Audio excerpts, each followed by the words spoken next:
Ethical Perspectives on the News is produced by the Interreligious Council of Linn County, which is solely responsible for its content. The views and opinions expressed on this program do not necessarily reflect those of the staff and management of KCRG TV9. Good day and welcome to Ethical Perspectives on the News. My name is Linn Tabak. I will moderate today's discussion. Our topic is the next space race with a question mark at the end. A lot has been happening in space in the last few years. A lot has been happening just in the last few weeks. So there's excitement for many. There's the potential for this technology to change the lives of many people, even some who might not be following these technological developments. We have with us today three people to contribute to this discussion. And one is Professor Allison Jaynes, teaches at the University of Iowa. And then there is Bill Kurth, who is a research scientist at the University of Iowa. And Mark Kendall is my colleague at Cornell College. I teach computer science, and Mark teaches some physics and helps in our career office as well, where he has a leadership position. So I'd like each of you in turn to say a few words more about yourselves, about your current responsibilities, and maybe something about your interest in our topic today. You want to go first, Allison? Sure. So I'm an assistant professor at the University of Iowa in physics and astronomy. My research with NASA really centers around space weather and how we can predict the weather that we get from the sun and how it affects the near-Earth space and our technologies that exist around Earth. I am really passionate about getting everyone possible involved in physics and in astronomy, especially those that have traditionally been excluded for various reasons. And currently, I'm working on a couple of CubeSats and other satellite missions. Okay, so you heard there some words that we're going to explain to you in the course of this half hour. A CubeSat, space weather might sound mysterious to some, and we'll get back to that very quickly. Now, Allison mentioned an interest in education. Space inspired a previous generation to study science and engineering, and maybe there's the potential to use the excitement about space in that way again. Mark has some special responsibilities in recruiting people to these careers or helping them find their way. Tell us about your work at Cornell College, Mark, and your background generally. Well, greetings. Good evening, everyone. My name is Mark Kendall, and I guess I'm sort of the odd one out here in that I don't actually actively engage in any research at present. My background is in physics, both bachelor's and master's, but I now work at Cornell College in the career office, actually, primarily advising and mentoring students in STEM, so the natural sciences, engineering, as well as our pre-health sciences. In addition to that, I get to teach two of our introductory physics courses here. And above all else, I more or less consider myself just a physics enthusiast. So I love the topic. I love engaging my students with it. And I enjoy nothing more than sort of getting them curious about some of the underlying principles within a course. They might be a pre-med student taking it for a specific reason, but I like to hold, for example, fun office hours every week where we talk about concepts just that are interesting within physics, and space is always on the top of that list. We heard the other day at our commencement exercises about a physics professor who was swinging a ball around his head that got loose. And suspicion is that it's our very own Mark Kendall. So it might be possible. Might be possible. Bill, you and I are about the same age, I think. I think we grew up with the Mercury, Gemini, Apollo, the original Star Trek. Tell us about your path to research science at the University of Iowa and the nature of that research that you've been involved with. We need to hear your voice there. You're muted there. I've been at the University of Iowa literally since 1969.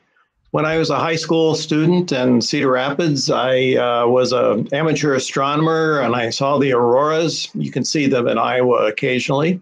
And got very interested in what they were, and the library had very little on them. When I got to the university, a graduate student that I worked for was studying the auroras, and I've been hooked. And after I got my PhD, shortly after, I started working on analyzing Voyager data. I actually worked on that instrument, and we're still following data from that. I've just been interested in space more from a science point of view than a human exploration point of view. But everywhere we go, we find something new, and we're always surprised. And I think that's extremely exciting. Good. Allison, do I have feedback here? Bill just mentioned the Aurora Borealis. Does that give us a segue to talk about what space weather is? Would there be a connection there for us? Oh, certainly. Yes. Yeah, yeah, I also studied the aurora quite a lot because it is like it's a visual manifestation of what's happening out in space, especially what's driven from the sun. We have this continuous flow off of the sun called the solar wind. It kind of hits the space around Earth and ends up creating all sorts of interesting phenomena. Also can create quite a bit of havoc if we have a big enough solar storm. Now, Mark, you described yourself as a physics enthusiast, but I think you're also a technology enthusiast. I think you are a person who likes gadgets, likes machines, and so on. Maybe you can help us with our other guests to identify some of the recent progress in space-related technologies. I think we're at a turning point. I think things are changing in recent years. What are some of those developments? What's making it possible? What's exciting there? Well, I think miniaturization of devices has become really important. So I know, Allison, you're going to talk about the CubeSats shortly, but being able to basically create systems on a chip such that in a very small package, you can have something that has good computational processing power, I think is really important. Another big area this has really come into play would be guidance systems. So one of the big, more recent revolutions of space exploration and getting things into low Earth orbit, for example, would be endeavors like through SpaceX, where we have these completely reusable vehicles. And so that's a very carefully complex orchestrated process by which the rocket has to return back to Earth. So much more sophisticated guidance systems, much more compact sensing systems, and much more computational power actually present on board. Rockets these days are important. Unlike back in the Apollo days when you had a computer far less powerful than a graphing calculator from 10 years ago that got us to the moon. Yeah. Okay. Bill, help us make the Iowa connection here. Iowans have been involved in space research for a long time. We have an Iowan who commanded the International Space Station. We've had Iowa astronauts. We've had instruments designed and built here, I think, that have flown to every corner of the solar system. Is that right? Well, that's right. In fact, space science was born at the University of Iowa. The former head of our department at Iowa was Dr. James Van Allen, and he used to study cosmic rays from devices called raccoons, where he would take a small rocket up and a balloon as far as a balloon would take it, and then launch the rocket from that point and study cosmic rays. And he just happened to have an instrument that would fly on the first United States satellite, Explorer 1, and he had the first scientific instrument to go into space. Sputnik beat Explorer 1 by several months, but Sputnik didn't have any instruments on board. And it was Explorer 1 that paved the way for the discovery of the Van Allen radiation belts, which is the subject of a mission that Allison and I have been working on for a number of years, which ended just recently, the Van Allen probes. So even 60 years after their discovery, we're learning about how they work and things like that. But Van Allen really was the first person to do science in space. And what he started has exploded literally into space science not only in Iowa and in the United States, but across the world. I believe the University of Iowa has been involved in something over 60 individual space missions since Explorer 1. Now, Mark talked about the miniaturization of the instruments that go into these vehicles. Another remarkable aspect of some of these spacecraft is the reliability of these instruments, that they last so long, that they perform so well at great distances with no on-site maintenance. Tell us a little bit about that, Bill. You know about some of these spacecraft. Yeah, well, excuse me. The best example are the two Voyagers that were launched in the summer of 1977. They're both still functioning 43 years later, if I did my math correct. I think Voyager 1 is 14 billion miles from Earth. That's 152 times farther from the sun than the Earth is. And it literally takes 20 hours for the radio signal carrying data from Voyager to get back to Earth. That spacecraft was designed to last about 5 years, which would take it past Jupiter and Saturn as part of a scaled down grand tour project that would have visited the outer planets. It turns out that between Voyager 1 and Voyager 2, which also visited Uranus and Neptune, we accomplished the grand tour project, visited all of the large outer planets, and have continued on into and the Voyager interstellar mission. And both of those spacecraft are now in the interstellar medium. They're beyond the gas and fields that come from our sun, and have entered the space between the stars for the first time. Okay. All right. Now, my understanding, I think I've got these numbers right. There are a few thousand satellites in orbit now. Amazon and SpaceX plan to add many thousands, even tens of thousands more satellites. In the coming years, we might see an increase in the number of things flying over our heads by an order of magnitude. One of these big things fell to Earth just a short time ago.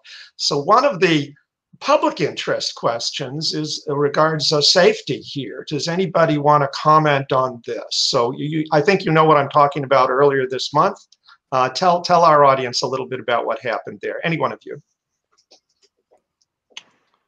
Well, China launched the first module of a space station that it's beginning to build. They used their largest rocket, and they evidently, I don't know the story behind this, but they evidently did not have the capability to bring it back to Earth in a controlled descent in a location, for example, over an ocean where it wouldn't hurt anyone. The news media used the term uncontrolled a lot. I don't know how uncontrolled it was, but it was in free fall, basically. There is a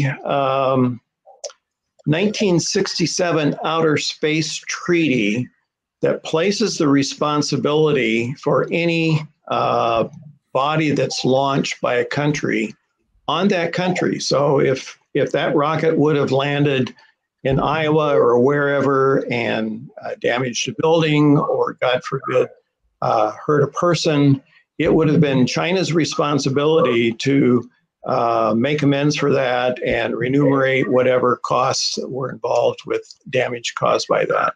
It's a very old space treaty. I think it's really only been used a couple of times. You might remember Russia had a spacecraft that entered Canada's airspace, and I believe it actually had a radioactive source on it, which Russia ended up paying for the cleanup of, as far as I understand. Yeah, that happened shortly before the fall of the American space station Skylab, and I was in university at that time. I was working in a wind tunnel. We had an engineer contracted with us who tried to convince us that Skylab wasn't falling, that the other side had shot it down in retaliation for the Soviet satellite the year before. I thought that was a little silly, but okay. So, Allison, you're going to be with your students, and this is happening at colleges and universities around the country, maybe the world. You're building your own satellite, is that right? Can you tell us about that? Yeah, that's right. There are these new types of satellites. You can think of them as microsats or small sats, but they've kind of come to be known as this CubeSat type form factor. And really what it is it's a standard form factor that anyone can start to build. And it comes in the shape of about a loaf of bread. And you can have several of those loaves of bread stacked together if you want to make it a little bit bigger. But those are really interesting in that there's been a lot of industry excitement about them. There are a lot of off-the-shelf parts, communications, attitude control that you can now purchase. And it's almost democratized the access to space, because even smaller research groups at small universities have been able to do things like put an instrument that they've built up into space using these CubeSats. So they're a little bit of a plug and play technology. And I think it's really exciting what's happening. Of course, this also means we're getting much more stuff, and they're very small up into space, which can pose a problem, as you kind of just alluded to. Well, we didn't spell out that problem. So why don't you do that for us? What would be the hazard of having tens of thousands of small satellites circling overhead? What could go wrong?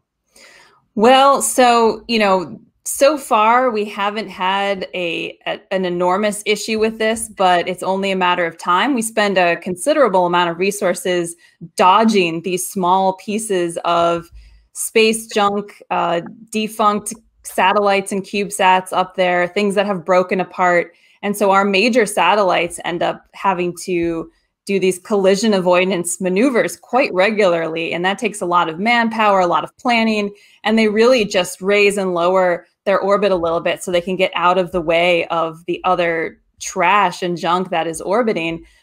There is this concept of the Kessler Syndrome, whereby if there's enough pieces out there that are unaccounted for, and they start running into other pieces, and those pieces break apart, and they start running into other pieces, there's this cascading effect of explosions and impacts that happen and can be, something like an annihilation of all of our space assets.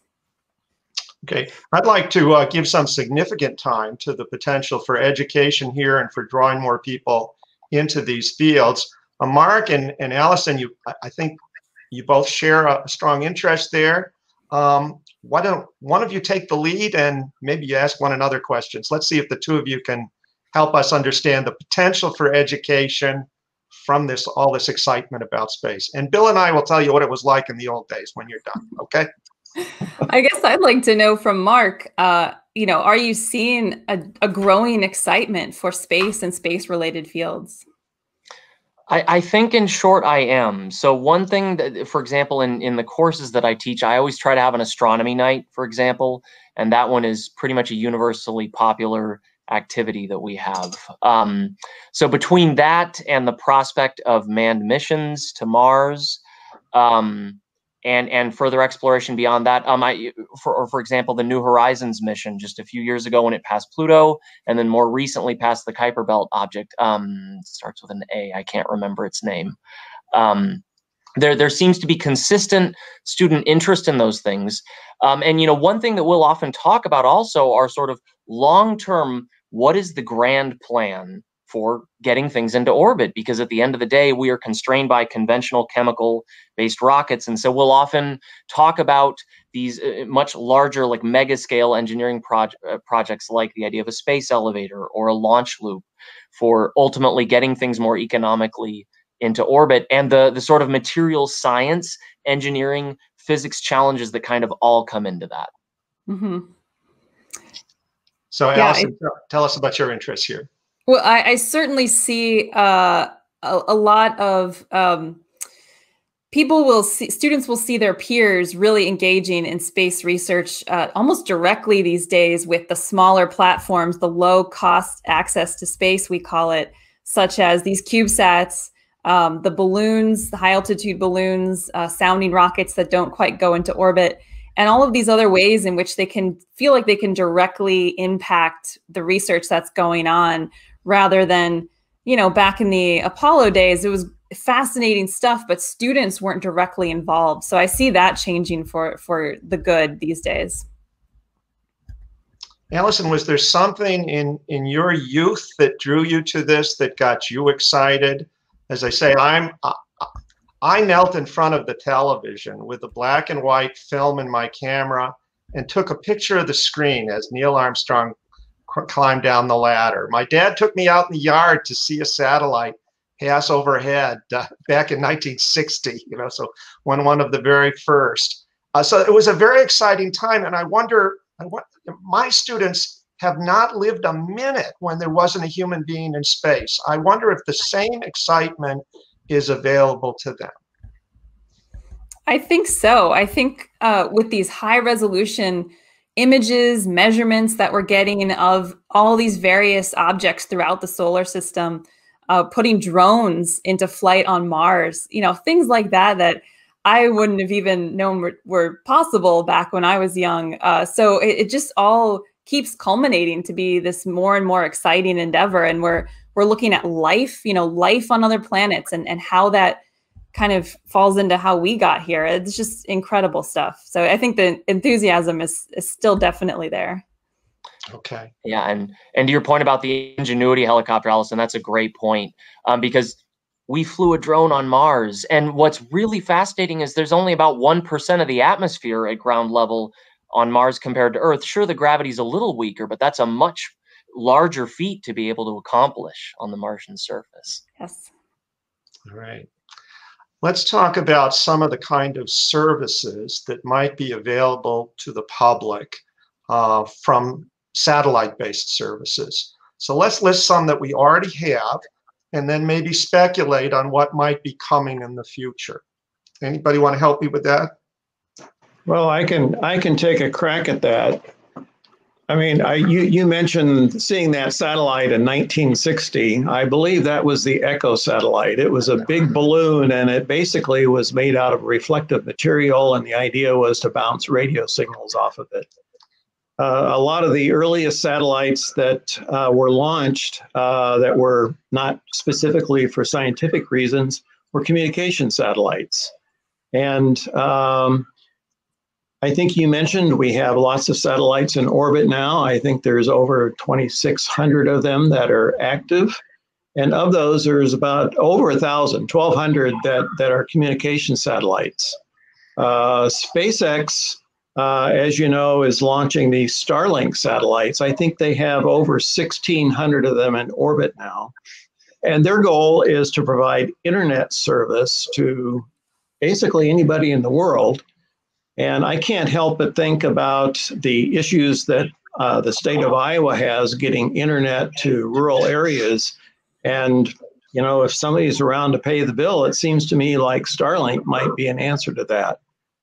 We have weather satellites. We have, it turns out that about 79% of the space assets, the space business in the world is commercial. You have oil and gas companies that are not only prospecting from space, but trying to understand the logistics of where can I put a well and have access to transportation. We've got GPS. Who uses a paper map anymore? And so there's just a broad range of uses for space that a lot of people, I don't think, stop to think about until their GPS receiver doesn't work anymore, for example. Right. So we mentioned navigation and communication. We mentioned the prospect of greatly increased communication services to all corners of the globe. There's also remote sensing, and the prospect perhaps that remote sensing will not be just something for spy agencies, but have wider applications. Does anybody have an opinion on that? or know something about that? Maybe not. It's okay. Climate change. Okay. A lot of the science assets that are in orbit now that are looking down at Earth are in one way or another trying to study the climate crisis that we're currently having and try to understand what factors affect global warming and how we might mitigate that. Okay. Okay, we're down to, I think we've got 5 minutes or so back, 4 minutes or so. One of the other big changes we've seen in recent years is the number of organizations that are flying into space. There are currently spacecraft from 5 nations at Mars, and there's a 6th country that's already been to Mars. So half a dozen countries have gone to Mars. And then, of course, we have not just SpaceX. SpaceX has a number of competitors in the United States and in other countries. So I put a title on this conversation, Space Race, but maybe that word doesn't really apply this time around. The circumstances here are different than they were in 1962 or 65 or 69, right? Okay.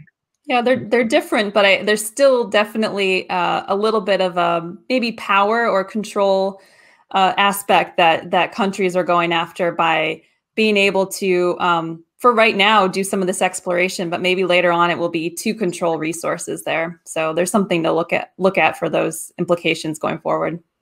Do others see some element of competition here beyond the commercial competition? No. Is there China and Russia are building, are making plans to go to the moon together and share this new space station. And I think it's not expressly stated, but it's quite clear that it's competition with the United States. Right. Yeah, there's some interesting complexities there because these countries have the option of launching from sites at different latitudes. It complicates their efforts to cooperate.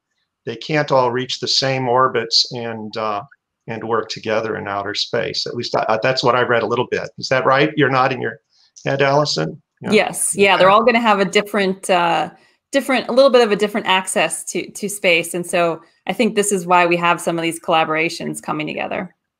Okay, so we're down to our last minute or two. I'd like each of you to say some final words to our audience, what you'd like them to think about as we go away today.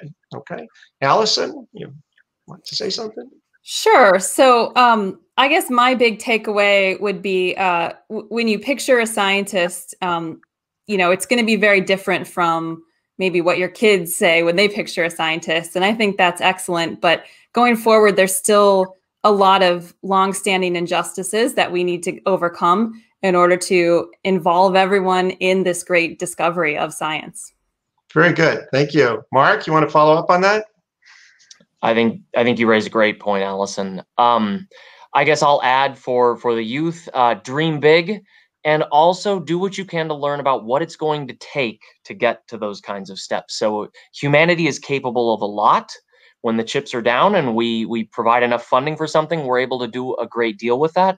But understanding a way that you might be able to contribute meaningfully in that respect. For example, materials science. I think this is a real important big frontier for developing technologies that might ultimately allow a cable for a space elevator or make a lighter rocket to make it more economic, more fuel efficient. So doing that, and I'd say to every citizen in this country, write your congressmen, write your representatives, help them understand that science is a priority to you, and so is funding for these kinds of endeavors, because if they aren't hearing it from their constituents, they may get caught up in other priorities. Okay, we can wrap it up here, so you get just a few seconds, Bill. Well, Stephen Hawking told his kids, remember to look up at the stars and not down at your feet. Very good. Thank you all for joining us. A great conversation. Hope to see you next time on Ethical Perspectives on the News. Thank you very much. Bye-bye.